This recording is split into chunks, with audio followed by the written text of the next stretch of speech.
All right, welcome. Today, we're going to pull back the curtain on this hidden system that's running your life, dictating every single choice you make, most of the time without you even noticing. It's the real reason we sometimes feel like we're our own worst enemy. So, let's kick things off with a question I think pretty much everyone has asked themselves at some point. Have you ever had that moment where you know, with absolute certainty, what you should be doing? Make that call, go to the gym, start that project, but you just can't. You're frozen. You know that feeling of being completely stuck? Like you're fighting yourself? It's so common. And the surprising truth is that getting unstuck has almost nothing to do with more willpower or a better to-do list. See, the secret is realizing that we humans aren't driven by logic. Not really. We're driven by this raw, powerful engine inside all of us, emotion. Okay, to get our heads around this, we actually need to zoom way, way out. We're going to talk about a simple, single-celled organism. And believe it or not, it's going to tell us something profound about how our own brains are wired. This is basically our factory setting. Just picture an amoeba in a petri dish. It does two things instinctively. It moves towards what it needs, like food, and it moves away from what harms it, like intense heat. And here's the crazy part. At our most basic, fundamental level, we're not all that different.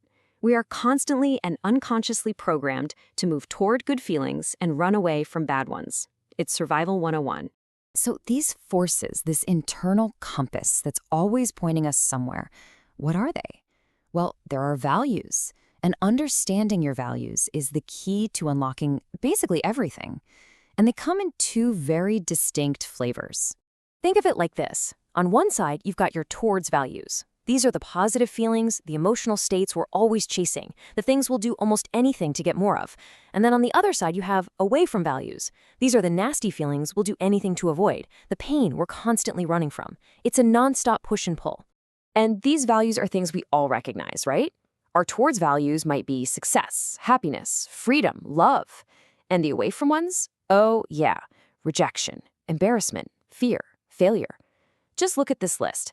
I bet good money you see yourself in there somewhere. But here's where it gets really interesting. It's not just that you have these values, it's the order you put them in. Your personal ranking changes everything. Let's take two guys, Jeff and Sam. Jeff puts freedom and fun at the top of his list. His whole life, his career, his car, his vacations is going to be about adventure and risk. But Sam, his top values are security and comfort. His life is going to look totally different, stable, planned out, predictable. The hierarchy of your values literally designs your life.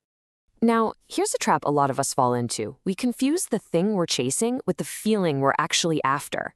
A means value is the thing, like a sports car or a pile of money. But the ends value is the emotional state you believe that thing will give you, like freedom or power or security. So you have to ask yourself, are you chasing the car or are you chasing the feeling of freedom you think the car will finally give you? All right, so we've got these powerful push and pull forces. But what happens when they start playing tug of war with each other? What happens when your values are in direct conflict? Well, that's where self-sabotage is born. This quote just nails it, doesn't it? It is like the rocket is aimed to go to the moon, but the fuel is propelling the shuttle in the opposite direction. That's the feeling. You're pointed at your goal, but all your energy, all your fuel is pushing you the wrong way. You're burning all this energy just to stay in one place. Let's make this super concrete with a real-world example. We've got an accountant, and his number one towards value is success. He wants to achieve his goals. Sounds great, but his top away from values are rejection and failure. Here's the trap.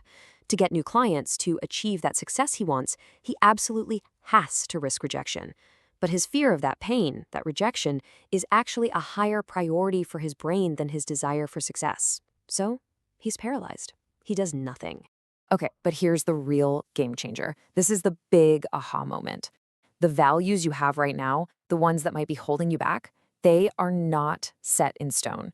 You weren't born with them. Most of them were just unconsciously downloaded from your parents, your friends, your culture. And that means you can become the architect. You can consciously redesign your own driving force.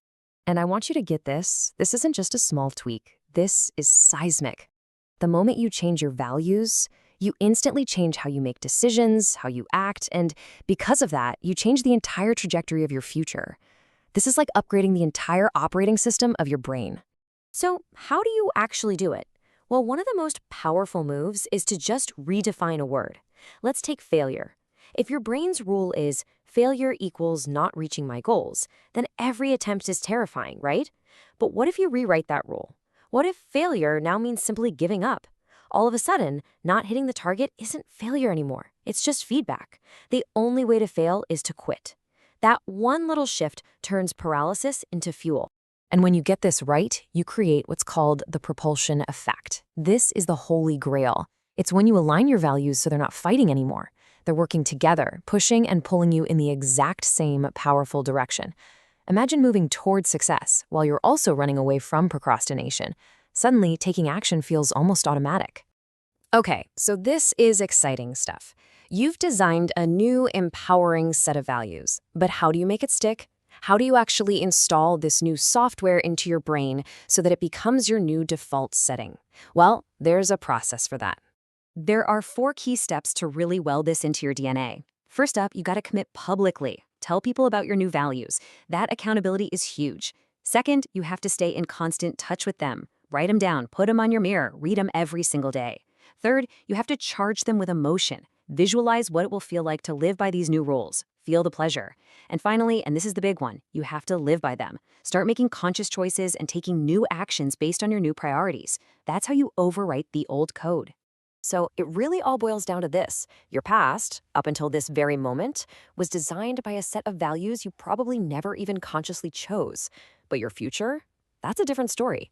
It's a blank page, and you now have the tools to be the architect. So the only question left is, who are you going to let design your future?